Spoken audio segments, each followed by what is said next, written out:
तो श्रोताओं, आइए गंगा अवतरण की कथा सुने, कैसे गंगा माता पृथ्वी पर आ गईं।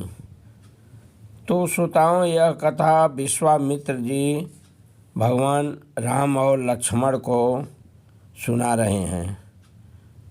तो श्रोताओं, पूर्व काल में अयोध्या में राजा सगर नाम के एक राजा थे। श्रोताओं, इनको दो रानी थी, सुमति और केसनी।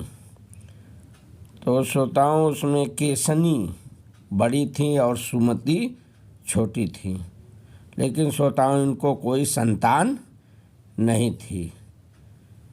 इसलिए इन्होंने जो है रानियों के साथ संतान प्राप्ति के लिए जंगल में तप करने चल दिए।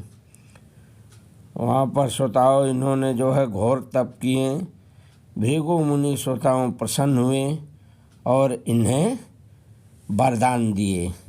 वरदान में श्रोताओं भृगु मुनि कहें, तुम्हें एक पुत्र होगा, एक से एक पुत्र होगा जो तुम्हारे कुल वंश का नाम रोशन करेगा, और 1 से 60,000 पुत्र होंगे।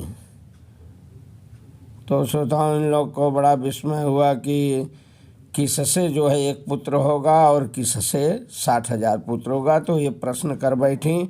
तो भृगु मुनि कहें, ये आपकी इच्छा के ऊपर है कि कौन एक पुत्र चाहती है और कौन 60,000 पुत्र चाहती है। तो श्रोताओं, बड़ी रानी जो है एक पुत्र स्वीकार की और छोटी रानी 60,000 पुत्र। कहने का मतलब केसनी नाम की बड़ी रानी एक पुत्र चाहिए और छोटी रानी जो सुमति थी ये जो है 60,000 स्वीकार की। तो श्रोताओं, समय आने पर जो है छोटी रानी को एक पुत्र हुआ जिसका नाम असमंज था। श्रोताओं, यह बहुत दुष्ट था और बड़ी रानी को पुत्र इस तरह से हुआ दुष्ट, और छोटी रानी को श्रोताओं 60,000 स्वीकार की। इसलिए समय आने पर उन्हें एक तुम्बी निकला। तुम्बी में जो है 60,000 पुत्र जो है हुए, जो बड़े यशस्वी थे, बड़े पराक्रमी थे, बड़े बहादुर थे। तो श्रोताओं, ये बड़ी रानी का पुत्र असमंज जो था ये बहुत दुष्ट था। ये अयोध्या में प्रजा के जितने लड़के थे सबको जो है ये ले जाता था जमुना के किनारे। जमुना में सबको डुबो देता था। जब सब लोग डूबते थे, मरते थे, तो ये प्रसन्न होता था। इस तरह से श्रोताओं ये खिलवाड़ करता था, प्रजा को कष्ट देता था। सारी प्रजा जो है राजा सगर से कहने लगी, तो राजा सगर ने इसे राज्य से निकाल दिए। फिर श्रोताओं, कुछ समय के बाद राजा सगर सोचे एक यज्ञ करूं। तो सोचाऊं, यज्ञ की तैयारी हुई। यज्ञ के लिए घोड़ा मंगाया गया, घोड़ा छोड़ा गया श्रोताओं। और श्रोताओं, वह घोड़ा जो है इंद्र राक्षस बन के आए और उस घोड़े को गायब कर दिए, चुरा दिए श्रोताओं। ले जाकर जो है पाताल लोक में कपिल मुनि के आश्रम में घोड़े को छोड़ दिए। फिर तो श्रोताओं जो है मची हल्ला, जो है घोड़ा गायब हो गया। राजा बड़ा चिंतित हुए, 60,000 पुत्रों को कहें जाकर जो है घोड़े को खोजो, घोड़ा चोरी हो गया। फिर तो श्रोताओं ये सब जो है घोड़ा खोजने निकले हैं। श्रोताओं, पूरी पृथ्वी को ये सब लगे खोदने, और जो भी मिलता था सबको मारते थे। कहते थे, दुष्ट चोरकट, तुम्ही ने जो है घोड़े को चुराया है, ऐसा कहकर सबको बड़ी मार मारते थे। तो श्रोताओं, इस तरह से जो है चारों दिशाओं की पृथ्वी खोदते खोदते जो है पहुंच गए पाताल लोक तक। सबको मारते पीटते थे। देवताओं में हाहाकार मच गया। सब असुर सूर असुर गंधर्व देवता सब ब्रह्मा के पास गए। ब्रह्मा से कहें ऐसी ऐसी बातें हैं। ब्रह्मा कहें आप लोग चिंता मत करिए, विष्णु भगवान जो है कपिल मुनि बन के बैठे हुए हैं, इनको भस्म कर देंगे।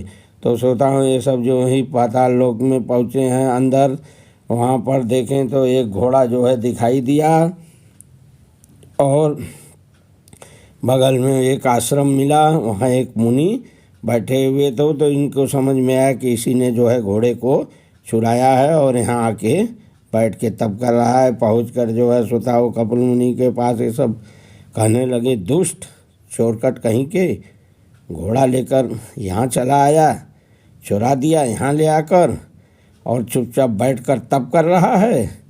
ऐसा करके सब श्रोताओं जो है मुनि की तरफ धावा किए। फिर तो श्रोताओं मुनि जो है इनकी तरफ ज्यों ही जो है नेत्र खोलें देखें, त्यों ही ये जो है 60 के 60 स्वाहा हो गए। श्रोताओं भस्म हो गए। श्रोताओं राख का ढेर बन गए।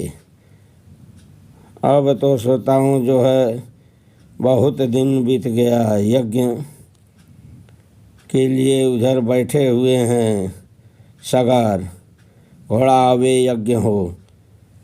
फिर तो उनको शंका हुई, उन्होंने अपने पौत्र अंशुमान को घोड़ा खोजने के लिए भेजें। ध्यान देना सोता हूँ, जो असमंज नाम का इनका एक लड़का था, वो बहुत दुष्ट था, लेकिन उसको जब निकाल दिए राज्य से तो उसका एक लड़का हुआ जिसका नाम अंशुमान था। ये बड़ा धार्मिक था सोता हूँ। ये राजा सगर का पौत्र कहलाया।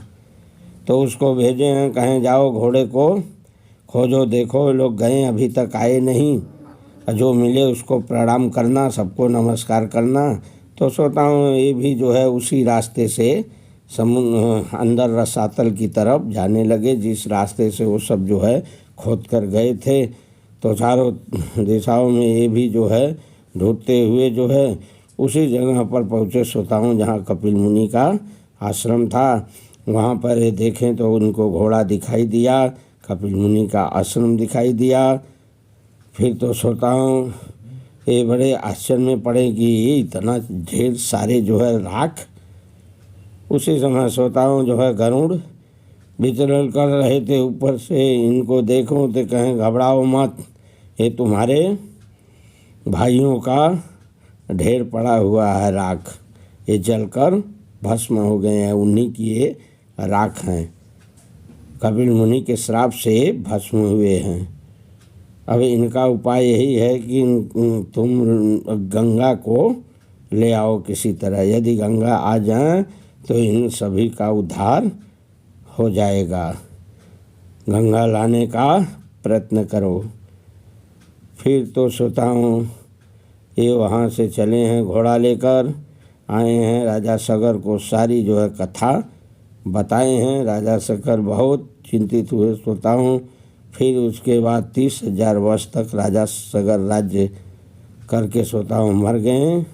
कोई प्रयत्न गंगा को लाने के लिए नहीं किए और इस तरह जो है वो मर गए, शरीर छोड़ दिए। अंशुमान राजा बन गए। सोता हूँ यहीं पर मैं कथा आज की समाप्त करता हूँ, पहला भाग। अब दूसरा भाग जो है अगले वीडियो में आप देखेंगे। तब तक के लिए चैनल को सब्सक्राइब कीजिए, शेयर कीजिए, कथा का श्रवण कीजिए, क्योंकि श्रवण मात्र से ही जीवन की मुक्ति हो जाती है, ऐसा जो है प्रमाण है। पिछले वीडियो में हम दिखा चुके हैं, अपने प्रारंभिक वीडियो में 3-4 वीडियो आप देख लीजिए। नारद की कथा में श्रवण मात्र से ही जो है मुक्ति हुई है, तो इसलिए जो है श्रवण पर ही जोर दीजिए। और बोलिए सियावर रामचंद्र की जय।